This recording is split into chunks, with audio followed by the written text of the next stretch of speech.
कल के वीडियो में आपसे मैंने पूछा भारत का नेपोलियन किसे कहा जाता है। इसका उत्तर है समुद्रगुप्त। आज एक छोटे से संशोधन के साथ वीडियो लेकर आया हूँ। मेरे एक मित्र ने सलाह दी जो मेरे साथ जेल में ड्यूटी करते हैं कि प्रश्नों की संख्या कम कर दूं, लेकिन मटेरियल बढ़ा दूं, उसकी व्याख्या बढ़ा दूं। तो आज की धमाकेदार प्रश्नों की शुरुआत करते हैं। और पहला प्रश्न है, भारत का संविधान कब अंगीकृत किया गया था? सबसे पहले जानना होता है कि प्रश्न पूछ क्या रहा है। इसमें अंगीकृत शब्द का इस्तेमाल किया गया है, मतलब वो आपसे जानना चाहता है कि भारत का संविधान कब स्वीकार किया गया था। इसका उत्तर होगा 26 नवंबर 1949। आपको याद होगा भारत की संविधान की जो प्रस्तावना है उसके लास्ट के कुछ शब्द आज अपनी इस संविधान सभा में दिनांक 26 नवंबर 1949 को एतद द्वारा इस संविधान को अंगीकृत, अधिनियमित और आत्म समर्पित करते हैं। तो संविधान को स्वीकार करने की जो तिथि है वो 26 नवंबर 1949 है। यह हमने जान लिया कि संविधान स्वीकार कब किया गया। अब ये जानते हैं कि संविधान लागू कब हुआ।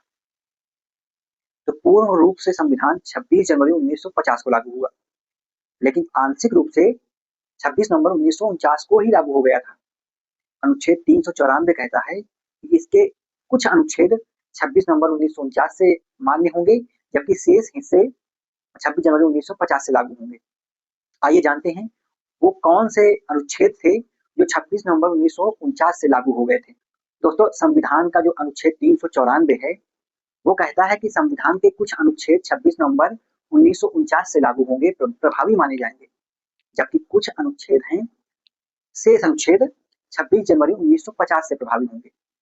तो जिन अनुच्छेदों के बारे में अनुच्छेद 394 कहता है कि ये 26 नवंबर 1949 से प्रभावी होंगे, वो हैं नागरिकता से संबंधित अनुच्छेद 5, अनुच्छेद 6, अनुच्छेद 7, अनुच्छेद 8 और अनुच्छेद 9। उसके बाद चुनाव आयोग का जो अनुच्छेद है 324, वो भी 26 नवंबर 1949 से लागू हो गया। फिर अस्थायी संसद की बात जो है अनुच्छेद 60, अनुच्छेद 366, अनुच्छेद 367, अनुच्छेद 379, अनुच्छेद 380, अनुच्छेद 388, अनुच्छेद 391, अनुच्छेद 392, अनुच्छेद 393 26 नवंबर 1949 से लागू होंगे, और अनुच्छेद 394 भी 26 नवंबर 1949 से ही लागू हो जाता है। हमने यह जान लिया कि भारत का संविधान कब लागू हुआ। अब यह जान लेते हैं कि संविधान बना कैसे था। तो मैंने पहले बताया संविधान सभा का गठन कैबिनेट मिशन योजना 1946 के आधार पर किया गया था, और यह निर्धारित किया गया कि प्रत्येक 10 लाख की आबादी पर एक प्रतिनिधि नामित किया जाएगा, जो विधानसभाओं से नामित होंगे। अब टोटल सीटें रखी गई 389, इनमें से 292 जो प्रतिनिधि थे वो ब्रिटिश भारत से थे, 4 कमिश्नरी क्षेत्र से थे, और 93 जो थे वो देशी रियासतों से नामित होने थे।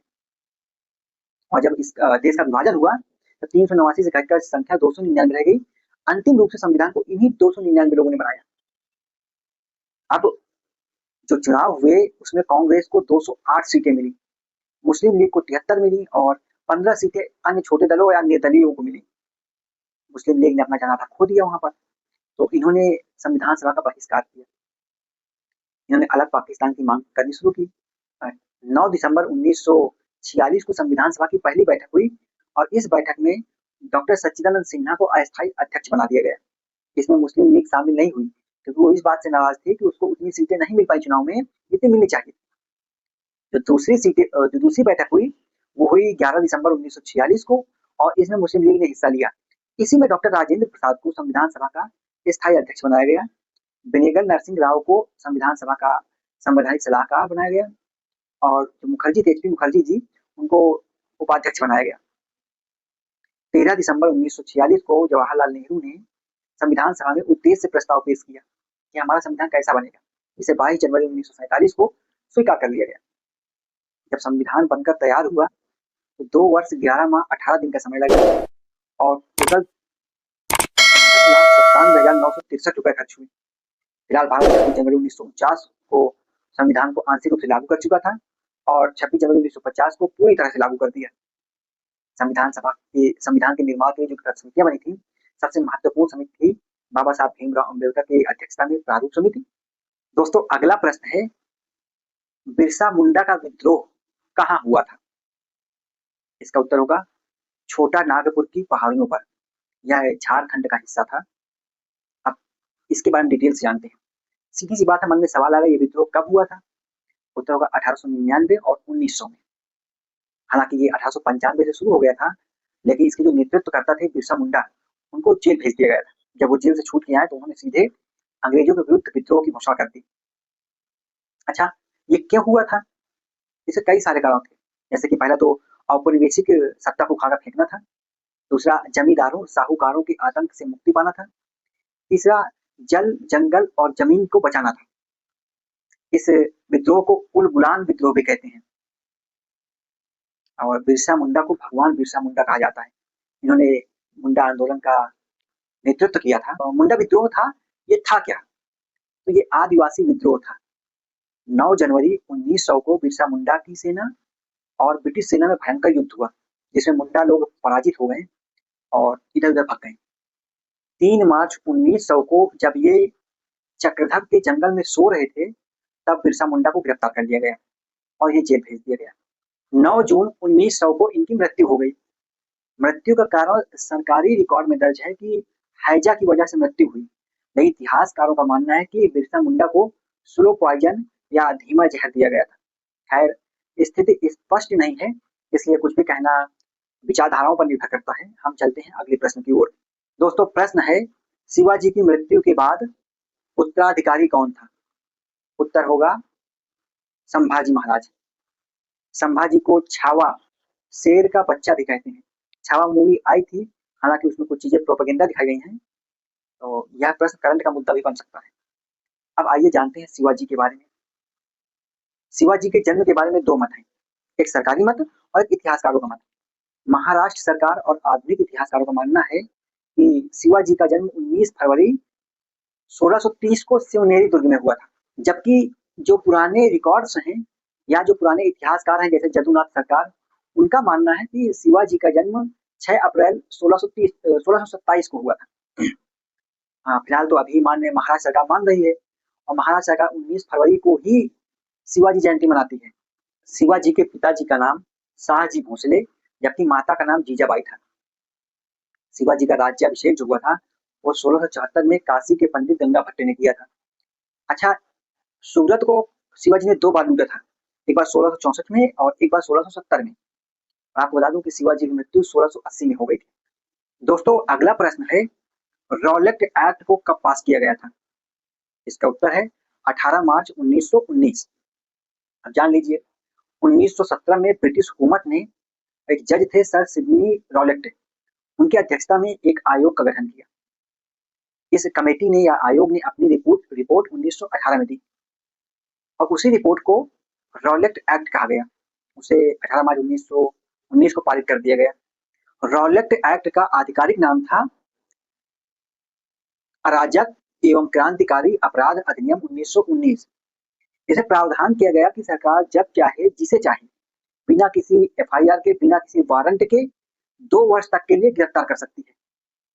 इसे बिना वकील, बिना दलील का कानून कहा गया और राजनीतिक बंदियों को गिरफ्तार करने की बात की गई थी इसमें। जाहिर सी बात है, इसका विरोध होना स्वाभाविक था। पूरे देश में इसका विरोध हुआ। पंजाब में भी विरोध जोरों पर था। तो पंजाब प्रांत के जो कांग्रेस प्रदेश अध्यक्ष थे डॉक्टर सैफुद्दीन किचलू, उनको गिरफ्तार कर लिया गया और साथ में कांग्रेस के एक नेता डॉक्टर सत्यपाल को भी गिरफ्तार कर लिया गया। उनकी गिरफ्तारी का विरोध करने के लिए शांतिपूर्ण तरीके से पंजाब के अमृतसर के जलियांवाला बाग में एक सभा का आयोजन किया गया। सभा शांतिपूर्वक चल रही थी और बाग के अंदर जाने और बाहर आने का एकमात्र रास्ता था। अमृतसर के सैन्य अधिकारी ब्रिगेडियर जनरल रेजिनाल्ड डायर वहां पहुंचे, बिना किसी चेतावनी के और बिना समय दिए सीधे गोली चलाने का आदेश दे दिया और सैनिकों ने 10 से 15 मिनट तक गोली चलाई। चारों तरफ हाहाकार मच गया। इस जलियांवाला बाग हत्याकांड के विरोध में महात्मा गांधी ने अपनी केसर ए हिंद की उपाधि त्याग दी। सर रविन्द्रनाथ टैगोर जो थे, उन्होंने अपनी सर और नाइटहुड की उपाधि को लात मार के वापस कर दिया। जमनालाल बजाज ने अपनी राय बहादुर की उपाधि वापस कर दी। शंकर नारायण ने वायसराय की कार्यकारी परिषद से त्यागपत्र दे दिया। कुल मिलाकर चारों तरफ विद्रोह हो रहा था। ऐसी स्थिति में दबाव में आकर सरकार ने हंटर कमेटी का गठन किया, जो आधिकारिक रूप से ये तय करेगी कि इसमें क्या हुआ था, मतलब एक जांच करेगी। हंटर कमेटी ने जांच में बताया कि इस हत्याकांड में लगभग 379 लोग मारे गए और 1000 लोग घायल हुए। हालांकि कांग्रेस ने जो पंडित मदन मोहन मालवीय की अध्यक्षता में एक कमेटी का गठन किया, जिसमें महात्मा गांधी, मोतीलाल नेहरू और चितरंजन दास जैसे लोग थे। इनकी कमेटी ने बताया कि लगभग 1000 लोग मारे गए और 1500 से 2000 लोग घायल हुए। फिलहाल मामला जो भी रहा हो, इस घटना ने पूरे देश को झकझोर कर रख दिया था। यह हत्याकांड 13 अप्रैल 1919 को हुआ और 10 से 15 मिनट गोली चली, जिनमें 1650 राउंड फायर किए गए। गोली चलाने का आदेश ब्रिगेडियर जनरल रेजिनाल्ड डायर ने दिया था। ये वहां के सैन्य अधिकारी थे, जबकि पंजाब के जो गवर्नर थे वो थे माइकल ओडायर।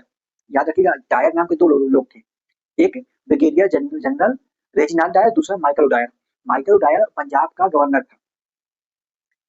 जांच कमेटी ने इसको निर्दोष बता दिया, बस इतना कहा कि इसे बल प्रयोग ज्यादा किया है। हाउस ऑफ कॉमन्स में इसको राक्षसी प्रवृत्ति का कहा गया, लेकिन जो हाउस ऑफ लॉर्ड्स थी, ये हाउस ऑफ कॉमन्स और हाउस ऑफ लॉर्ड्स ब्रिटेन की संसद के निम्न और उच्च सदन है। तो हाउस ऑफ लॉर्ड्स जो थी, ये पूंजीपति अमीरों का ग्रुप हुआ करता था, जो सामंत वगैरह थे। तो इन्होंने उसे ब्रिटिश साम्राज्य का रक्षक कहा और एक अखबार में तो इसके लिए भारी बड़ी धनराशि इकट्ठा की और इसको ब्रिटेन के लोगों ने चांदी की तलवार रत्नों से जड़ी उपलब्ध कराई और इसे भारत में ब्रिटिश साम्राज्य का रक्षक कहा गया। फिलहाल इस आदमी की मौत, मतलब ब्रिगेडियर जनरल रेजिनाल्ड डायर की मौत जो है बड़ी दुखदाई रही। वह हत्या की थी, इसने पाप किया था। लंबी बीमारी के बाद स्ट्रोक आने से इसकी मौत हुई थी। जबकि माइकल ओडायर को 13 मार्च 1940 को ऊधम सिंह ने कैक्सटन हॉल लंदन में गोली मारकर हत्या कर दी, जो कि पंजाब गवर्नर था। अच्छा, इसका दोष क्या था? उसने तो गोली चलवाई थी, इसका दोष ये था कि इसने उसके कार्य को समर्थन दिया था। अगला प्रश्न है, मुस्लिम लीग ने पृथक पाकिस्तान की मांग कब की? उत्तर है 13 मार्च 1940, लाहौर अधिवेशन मुस्लिम लीग का। मुस्लिम लीग का लाहौर अधिवेशन 22 मार्च से 24 मार्च 1940 को हुआ था।